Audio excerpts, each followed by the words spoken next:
국군 기무사령부의 계엄 문건 작성 의혹에 대한 군검 합동수사단의 중간 수사 결과가 나왔습니다. 해외에 머무는 조현천 전 기무사령관의 신병을 끝내 확보하지 못하면서 박근혜 정부 핵심 인물들은 수사하지 못한 채 사실상 활동을 마무리하게 됐습니다. 취재기자 연결합니다. 조성우 기자. 네, 사회부입니다. 네, 합수단의 발표 내용 정리해 주시죠. 네, 합수단이 오늘 오전 중간 수사 결과를 발표했습니다. 합수단은 이른바 계엄 문건 작성을 주도한 조현천 전 기무사령관에 대해 기소 중지 처분을 내렸습니다.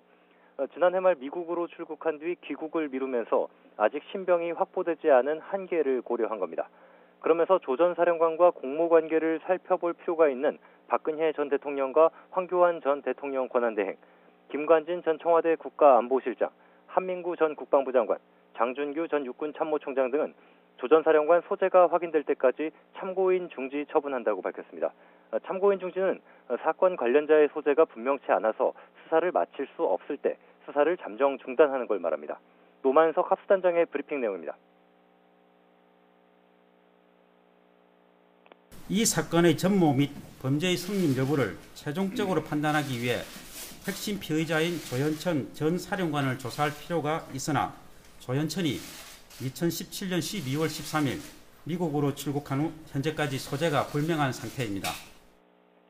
네, 애초 계엄 문건과 관련해 지난 7월 군인권센터가 고발한 혐의는 내란 음모입니다. 합수단은 내란 음모 혐의를 밝히려면 내란 실행 행위로 이어지는 구체적인 합의 등이 확인돼야 한다고 밝혔는데요. 조 전 사령관이 문건 작성 시점인 지난 2016년 10월부터 지난해 5월까지 청와대를 4차례 드나들었지만 구체적인 내용은 확인하지 못했고 지난달 18일 피의자로 불러 조사한 김관진 전 실장, 한민구 전 장관도 유의미한 진술은 하지 않은 걸로 알려졌습니다.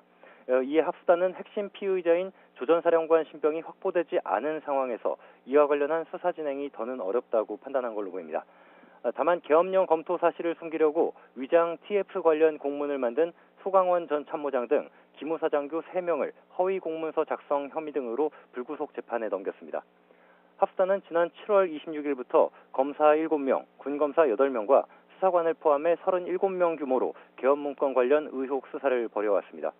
104일에 걸친 수사에도 조현천 전 사령관 신병 확보는커녕 윗선의 관여도 밝혀내지 못한 알맹이 없는 수사란 비판을 피하기 어려워 보입니다. 지금까지 사회부에서 YTN 조성우입니다.